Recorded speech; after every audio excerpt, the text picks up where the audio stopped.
Reasonable Doubt and the Lost Presidential Debate of 2012, written by Kiese Laymon, from his collection How to Slowly Kill Yourself and Others in America by Kiese Laymon.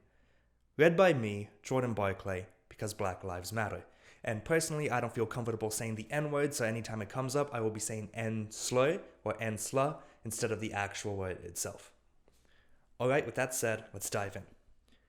Reasonable Doubt and the Lost Presidential Debate of 2012. October 29, 2008, 2:15 a.m. I'm not wearing anything with Barack Obama's name on it, my mother tells me over the phone. I'm at work in upstate New York.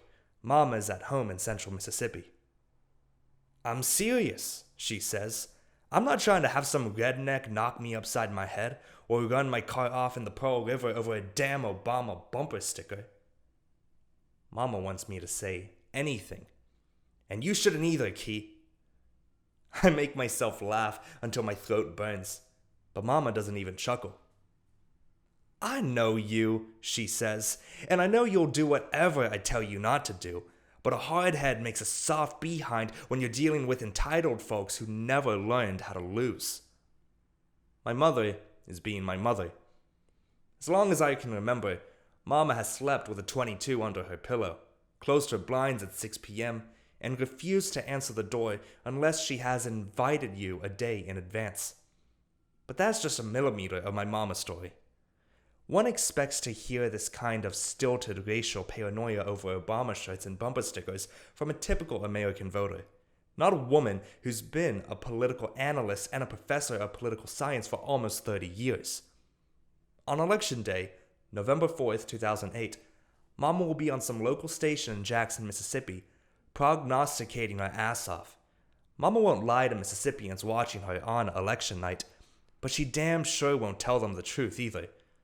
Whether talking about Brown v. Boyd, the Montgomery bus boycott, Meredith enrolling in Ole Miss in 1962, Freedom Summer, the Mississippi Freedom Democratic Party's bum rush in 1964, the Civil Rights Act in the same year, the Voting Rights Act of 1965, the Swan Decision of 1971, or the Civil Rights Restoration Act of 1988, Mama taught me that Black Americans have always borne the brunt of domestic economic terrorism after supposed policy and political wins.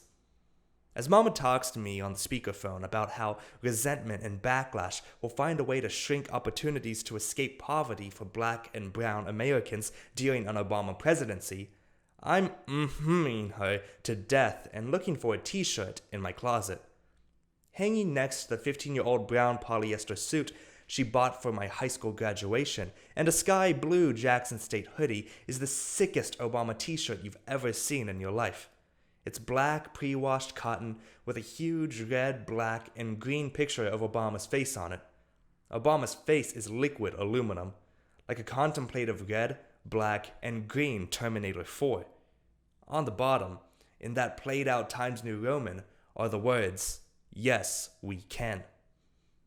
Mama doesn't know about my RGB T4 Obama shirt.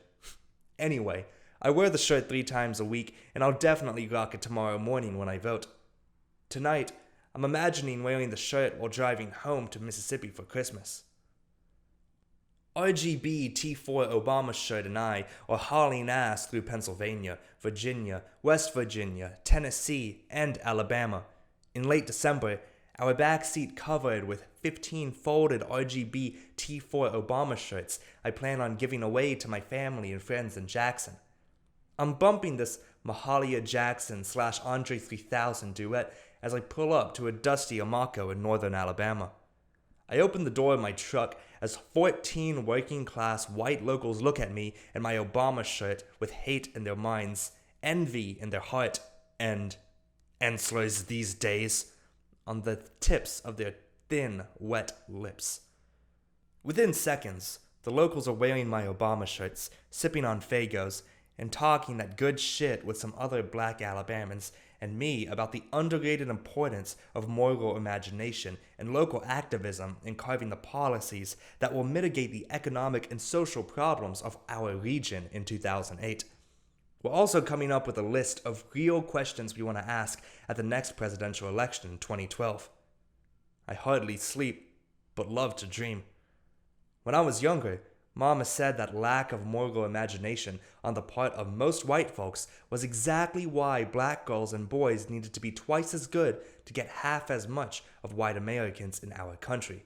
She said you have to pity an entitled group of people who believe black and brown folks are getting more than they deserve when they themselves have 20 times more health, better access to good health care, are far less likely either to go to prison or to grow up in poverty, and are 5 times more likely to go to college. Don't ever let them beat you, Mama and Grandma repeated with their daily, I love you. Both neglected to tell me there was also a bruising, terrible price to pay for being better than intellectual white folks drunk off of American white liberal entitlement. I learned that on my own, way up at good old liberal Vassar College. Mama, I say over the phone, I gotta go, but I hear you.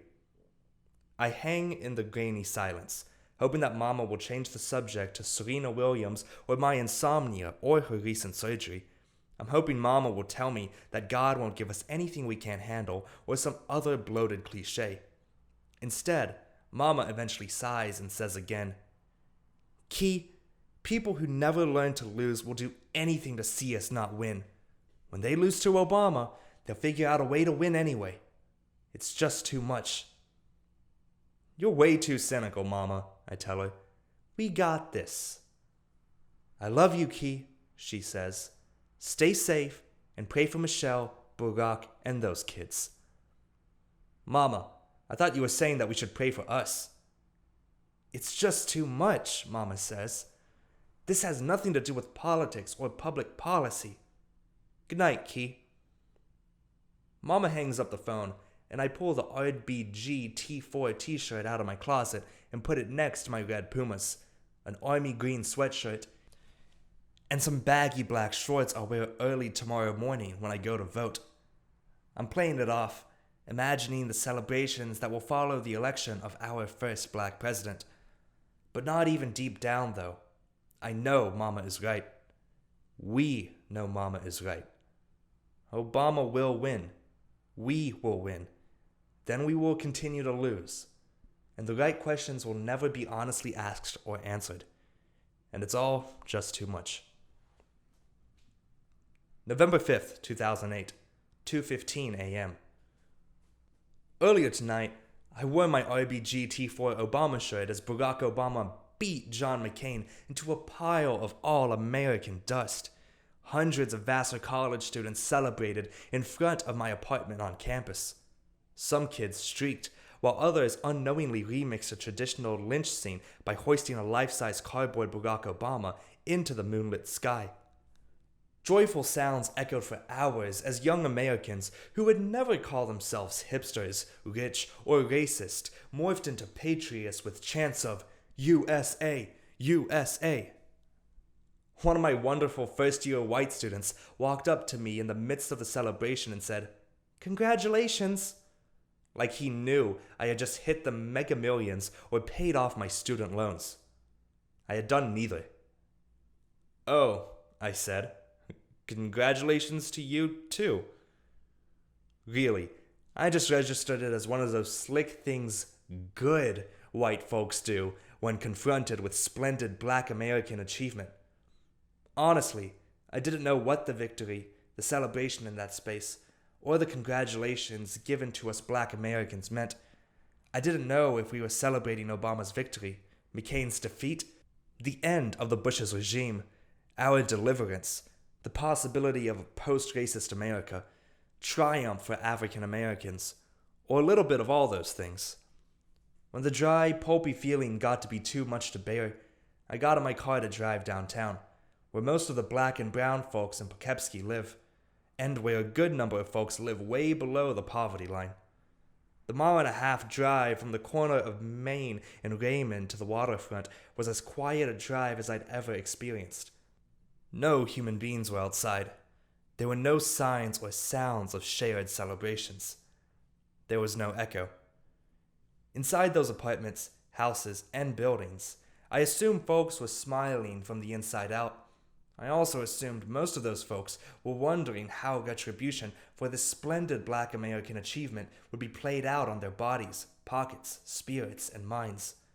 I wondered if the right questions could ever really change anything, and the right questions seemed further and further away.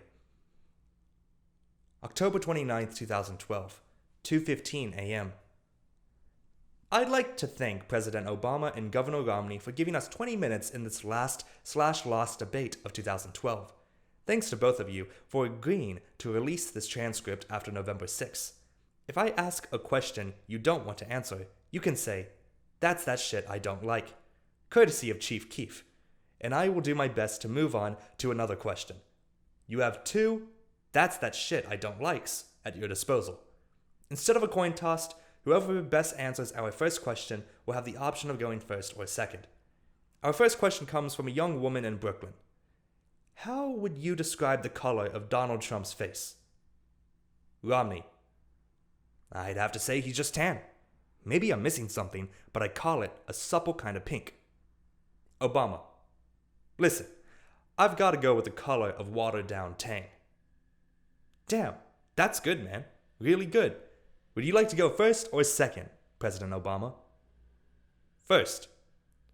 President Obama, you signed the Fair Sentencing Act, a historic piece of legislation that narrows the crack and powder cocaine sentencing disparity from 100-1 to 18-1, and for the first time eliminates the mandatory minimum sentence for simple possession of crack cocaine. While this was long overdue, wouldn't a real Fair Sentencing Act also ensure that elite American colleges, universities, and gated communities are policed for drug use, drug abuse, and drug distribution as much as urban areas currently are policed, especially since most incarcerated Americans are poor, Black, and brown nonviolent drug offenders? Obama. While I agree that we need to think about how we police particular groups of Americans more than others, I'm not sure it's the role of the president to tinker with policing practices, especially ones that substantially impact the prison industrial complex. We wanted to make the sentencing guidelines fair, and we did. Is 18-1 fair? Obama. It's fairer than it was. True, but it is fair that not one drug user, abuser, or seller at the college where I teach has gone to prison in the 10 years I've been there. Yet I personally know at least 20 brothers in Poughkeepsie from the same neighborhood who have been incarcerated in that same time. Romney. I don't understand the question. Those Black and brown nonviolent drug offenders would have a better chance at the American dream if they were fathers in their houses. If I am elected president, I plan on creating civic organizations that go door to door in urban neighborhoods with binders of eligible, hardworking, clean, Black and Latino men. Prison reform and fair sentencing starts with the family, and the new American family starts with reforming fathers and families, not the government. Daddy binders, bruh? Obama. Governor Romney loves him some binders, doesn't he? You ain't lying about that. President Obama, we incarcerate more people than any other country in the world. Why? Obama. See, that's that shit I don't like. How can I answer that question? While we need to look at our incarceration practices, we also need to look at the communities we are trying to protect when we incarcerate these brothers and sisters. We've got to think of the victims too. President Obama, you are a Black man. There are more Black men in prison than any other group in the nation, and Black women are the fastest growing group of incarcerated folks in the United States. Why? Obama. I think I've just answered the question. I told you that was the shit I don't like. Word? Okay then. Obama. Does that count as my second "that's that shit I don't like"? It does not. Governor Romney, how is it that the Republican Party, the self-proclaimed party of personal responsibility, never, ever, ever, ever takes any responsibility for the state of the nation or of the world? Romney. I don't understand the question. Are you and your party responsible for any of the problems in the United States? Romney. I don't understand the question. That's that shit I don't like. This is a two-part question from a woman in Forest, Mississippi. Governor Romney, how can the people with the most stuff in the nation complain so much about other people who have so little wanting more stuff? Romney, that's that shit I don't like. Cool. That's your last, that's that shit I don't like. Governor Romney, would President Obama, the first standing president to have his citizenship questioned, have been granted the same generosity afforded George W. Bush if his failure led to the deaths of more than 3,000 Americans? Romney, I think I've answered this question. The president has the responsibility to call terrorism what it is and do everything in his power to stop it before it starts. Obama, listen, no sitting president wants to be in the position where President Bush found himself on the morning of 9/11. Americans are by and large a forgiving people, and I have done everything in my power to keep this exceptional country, the best country on the face of the earth, safe from terrorism. I take responsibilities for mistakes made along the way, but our record is strong in the area of defense, especially compared to my predecessor. President Obama, you've talked extensively in previous debates about the incredible work of the soldiers who have lost their lives fighting for the freedom of others around the globe. It's obvious that this tragedy hurts you. Does it also hurt when you receive reports of drones murdering civilians around the world? Obama, yes, it does. Romney, this is exactly the kind of apologizing the President of the United States does not need to be doing. Obama, the question was, does it hurt? Not, was I apologizing? President Obama, would you like to apologize to the families of the civilians our drones have murdered? Obama, we have tried to be as responsible as possible. Have we made some mistakes? Yes, but as Commander-in-Chief, I take responsibility for all those mistakes. Would you like to apologize? Obama, that's too simplistic. A lot of you work in the world of words. I respect that, but I also have a deal in the reality of action. Would you rather Americans flew those warplanes and shot down bad guys? I think we'd rather our country not kill any more folks who have nothing to do with your beef. Can you commit to doing everything in your power to halt these drone attacks? Obama, my beefs? Under his breath, you a funny-ass Ensler. That's that shit I don't like. Governor Romney, I can't even spell cosmopolitan without spell check, and I just got a passport yesterday. So please help me out. How does the only country in the world that has actually used nuclear weapons to kill tens of thousands of people have the moral authority to tell other countries not to develop nuclear weapons? Romney, yes. Yes what? Romney, yes. We are the greatest country in the world, and we must do everything in our power to free people from dictators. Obama, I can say it makes sense that the current president of the United States keeps nuclear weaponry out of the hands of reckless leaders. Wait, what question are y'all answering? Listen for a second. By the time this election is over, you both will have spent more than $6 billion on your elections. The talking heads on Fox, CNN, and MSNBC will have been paid millions and millions of dollars to root for Team Elephant or Team Donkey, while millions of Americans are poor, homeless, and hungry. Is this ethical economic behavior from the supposed best country on the face of the earth? Romney, yes. Obama, yes. Thank you both for your time. Y'all stay lying, though. For real. How come y'all never self-critical? Like, never. It's us, right? The voters, I mean. President Obama, I don't know how you carry all the shit on your back. I'm so sincere. Most brothers I know can't keep a checkbook, and here you are running a country. Seriously, I can't wait to see all the things you do for people and around the world when you're out of office in 2016. A lot of folks are convinced you never had the black community's best interest at heart. I ain't gonna lie. I don't think I believe that. Is that true? Obama, it's not true at all. I honestly don't know how a left-leaning president makes things significantly better for black, brown, and poor Americans. It's so hard. I don't know how to do it. We need half of that defense budget to go towards shit that makes black folks healthier. We need every classroom in predominantly black and brown cities and towns to have no more than a 12-to-1 student-to-teacher ratio.